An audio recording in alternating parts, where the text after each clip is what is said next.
Wouldn't it be nice to have several thought leaders in your industry know and love your brand? Start a podcast. Invite your industry's thought leaders to be guests on your show, and start reaping the benefits of having a network full of industry influencers. Learn more at sweetfishmedia.com. You're listening to B2B Growth, a daily podcast for B2B leaders. We've interviewed names you've probably heard before, like Gary Vaynerchuk and Simon Sinek, but you've probably never heard from the majority of our guests. That's because the bulk of our interviews aren't with professional speakers and authors.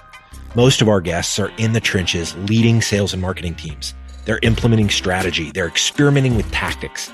They're building the fastest growing B2B companies in the world.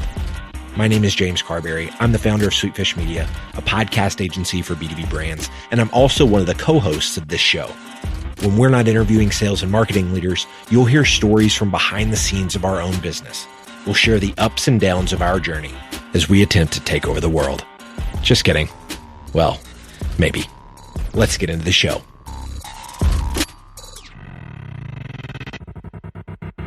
Welcome back to the B2B Growth Show. I'm your host for today's episode, Logan Lyles, Director of Partnerships here at Sweetfish Media. Today, I am joined by Sam Melnick, a repeat guest on the show. He is the VP of Marketing at Allocadia. Sam, how you doing today, man?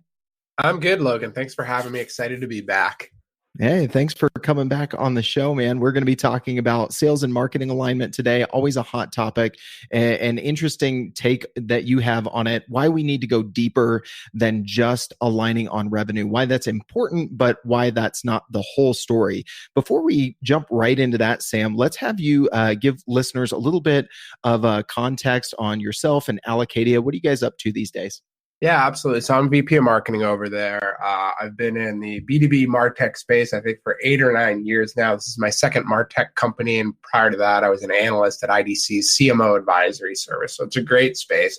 And what Allocadia does is we help marketers create marketing plans, manage their budgets and marketing investments, align those to corporate goals so that what marketing's doing clearly matters to the business and to sales. And then bring data and workflows together so that marketers can understand what's working, what's not, and then ultimately optimize those plans and investments to drive greater impact. Yeah, absolutely. So, I mean, it sounds like you guys are living and breathing this stuff all day long. So very excited to have you talk on this subject of sales and marketing alignment.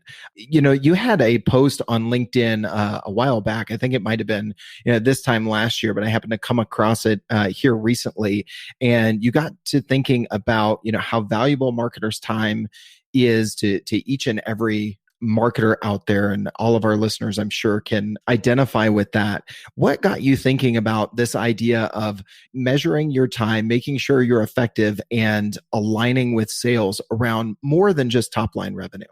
Yeah. So, I think for marketers, we all feel this, and it's the idea that there's a never-ending list of things that we could be doing. I had an old boss who she would say, the great thing about marketing is that there's always more and exciting challenges to do. But the hard thing about marketing is you could work for 24 hours and still not check everything off your list. Yeah. There's always more to do. And I truly believe that in B2B marketing, building that relationship and aligning with sales is probably number one. But what I've seen in my career and with customers that I've worked with is you can kind of get into this vortex where it's less about aligning and more about chasing either requests or metrics or measurements that you really don't have context around. And that makes it harder for you as a marketer to get those meaningful things done. Mm-hmm. Yeah. So in your LinkedIn article, you talked about looking at the bigger picture to make sure that you are on track. You're not kind of swirling around in this vortex, chasing your tail or just chasing one pie in the sky number. I like the way that you broke it down there in the 3 pillars of performance. Can you unpack those for listeners, Sam? Yeah. So when you think about those 3 pillars, it's your plan. So I believe everything needs to start with the plan. We can't just say, hey, we're going to go hit this revenue number. I mean, you need to say, all right, here are the targets ahead of us. Now, what are our strategic goals as a CMO, as a VP of marketing? How does that align with what we're trying to accomplish as a company? Clearly, revenue will be there, maybe market share, maybe brand, maybe NPS. Who knows what it is? And then trickle that plan down to the marketers across the world. So my team, we've got a team of 8, so it's not like it's across the world, but I want to make sure all 7 of those people, me being the 8th, are very clear on what they're trying to accomplish and how it supports those VP of marketing goals. And then my goals need to support what my CEO, what the board is trying to accomplish. But at a 100 or 200 person marketing organization, you can understand how that gets even more complex and even more important to have that kind of lined up so we all are rowing in the right way. Then you have your investments, because marketing has the largest discretionary or program budget of any department within the organization. It's typically somewhere between 40 to 60% of marketing budgets, whereas the typical other departments, say IT or sales, it's going to be 10 to 20% of that. So you have to be really clear on your dollars, the program dollars, the budgets, where they're going, and again, how they're supporting those plans. Mm-hmm. And then that last one being the results, like, what do we get out of all of that? And that's where you get to, are we hitting our revenue targets? Are we hitting our website targets? Are we doing what we need to do to drive that impact? Yeah, absolutely. And, it sounds like, as we were talking about this offline a little bit, Sam, is where you feel like some marketers can go wrong, not for lack of trying, but specifically only focusing on the revenue target in that results. But there are other results that you need to be thinking about as you go there. And I wanted to read a quick quote from Allison Snow with Forrester that you included in your LinkedIn article, and have you kind of share your thoughts on this topic a little bit more. She says, rather than accepting a top layer revenue goal, marketers need to align with organizations' explicit paths to revenue. These include net new customer acquisition from a specific industry, the build out of market presence for a specific segment of the product portfolio, or customer service proficiency for upsell and renewal revenue in a specific business line, to name a few examples. So can you tell us where you think the importance of these specific benchmarks on your way to the top line revenue goal, why they're important, and how marketers can kind of break these down to still get to revenue? Because it's not like we don't want to align on revenue. That's kind of a gimme, but we need to create a system for getting there, right? Yeah, no, exactly. I mean, I am an advocate of aligning on revenue and pipeline and making sure sales and marketing is both on the same page. But where a lot of marketers and kind of what Allison is talking about, it's almost like this context, missing the context of how we're going to get there, or almost like intent. Some of our customers talk about return on intent. What did we intend to do? What needle did we intend to move with this spend, with this campaign, with this activity, with this program, whatever you want to call it? Because it's really easy to say, hey, I want to drive more revenue, but like, how are you actually going to do it? What are the leading indicators, and how do they kind of roll up to that ultimate goal? Because like, I want to drive more revenue, but is it which segment, which accounts, what product line, what actions are going to take that? So I guess just as a kind of a takeaway, it's like, don't just land on a revenue number. Have a conversation and have a plan about how you're going to get there and what your intent is to get there. It's story time, and this growth story is about search engine marketing. Okay, so the story revolves around eSub, a project management SaaS company specifically for subcontractors. Even though eSub had incredible customer retention, they struggled with growth. Being a niche service, they discovered that there was little demand expressed for their solutions within search engines. To take on this challenge, eSub hired Directive Consulting, the B2B search marketing agency. After refining targeting, pre-qualifying clicks with an ad copy, and developing custom landing pages, Directive was able to increase eSub's marketing qualified leads by 71%, while decreasing their cost per lead by 65%. I have a hunch that Directive can get these kind of results for you too. So head over to directiveconsulting.com and request a totally free custom proposal. That's directiveconsulting.com. All right, let's get back to this interview. Yeah. So not just, hey, I'm going to drive from Boston to San Francisco, but what road am I going to take? Where am I going to stop?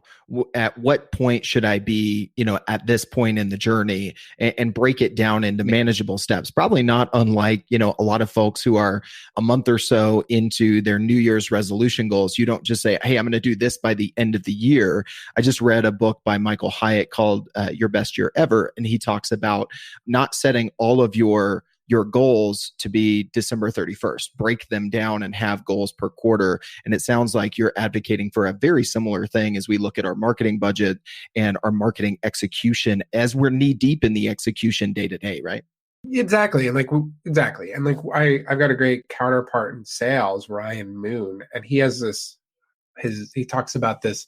It's your 20-mile march. The idea, it's like, well, what is the range of stuff that I'm going to get done? What are the activities that are going to get me that next 20 miles? Because if one day you try and do 50 miles and the next day you're only going to do 5, but it's less about saying I'm going to think about hiking across the continental US.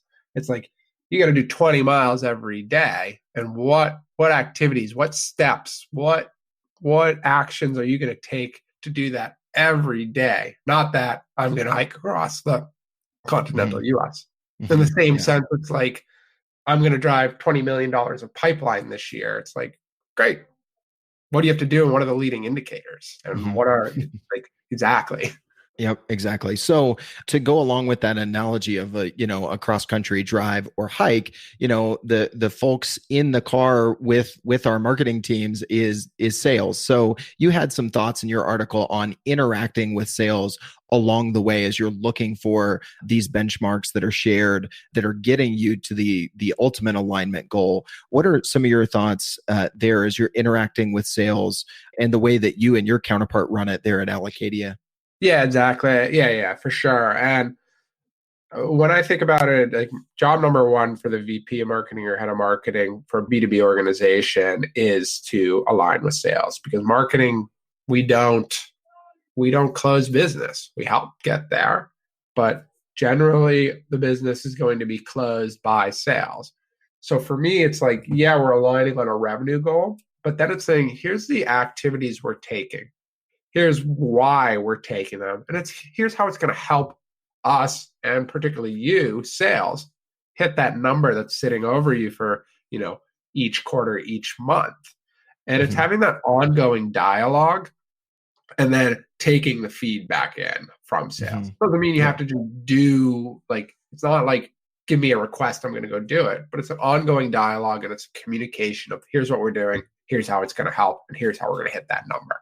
Yeah. Can you give us some specifics, Sam, on how often do you sit down with your VP of sales? What are some of the things that you guys are regularly reviewing? What's that cadence, and what are some of the things that you guys are regularly reviewing in those get-togethers as you guys are continually keeping the conversation going throughout the year? Yeah, so I sit down with my sales leaders on a weekly basis. Sometimes it's just a general check-in. What are you seeing? What are you hearing? What are the projects? And sometimes it's very metric specific. Never do we talk about, are we hitting our revenue number? Sometimes it's about pipeline, but more often it's more about at bats. Where are the meetings coming from? Which reps? Sometimes we get to specific reps. Which reps need support? And then what actions are driving that? Is it the BDR, SDR team? Is it a specific marketing campaign? I'm not sitting down. We have a separate meeting with our revenue leadership team to look at metrics more specifically. And that's certainly a touch point. But on my one-on-ones, it's more anecdotal. How can we help each other? Where is your pain? And what projects are you working on? And do I need to be aware / do I need to plug in? Yeah, I love that framework. Sam, one of the things you've touched on, and I know you're a big proponent of, that I'd like to kind of close out this conversation with, is this idea of running marketing before you do marketing. I know you've talked about that before, and it'll be February as folks are listening to this episode. So, budgeting season is over. They're staring, down the benchmark of halfway through Q1.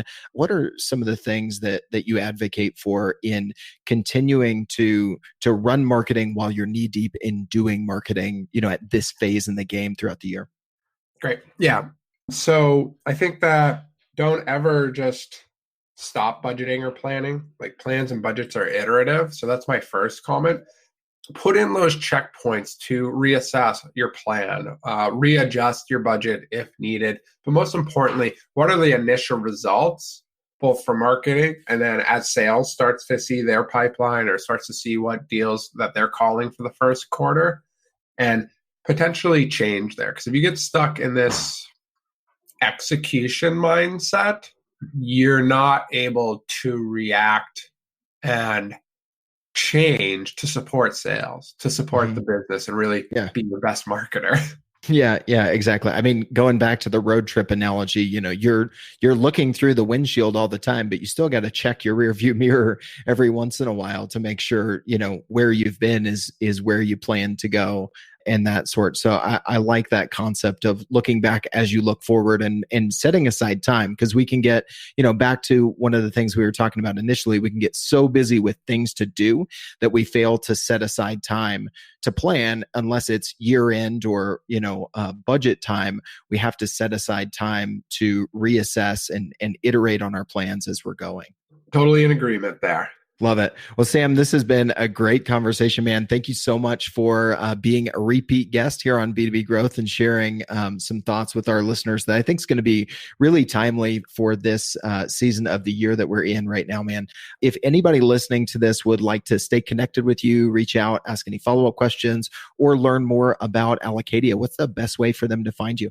Yeah, sure. I'm on Twitter, just Sam Melnick, at Sam Melnick. So you can reach out to me there. I'm at sam.melnick@allocadia.com. Always happy to kind of chat marketing or talk a little bit about how I've solved these things or some of my customers have solved these. And then, of course, just come to allocadia.com,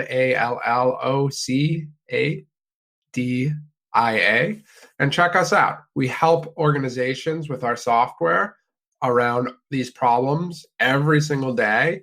Anyone from a Microsoft to a demand base to a, from large to small companies here. So give us a look. We'd love to help you with all this. Awesome. Sam, thanks again. I really appreciate your time today, man. Thank you.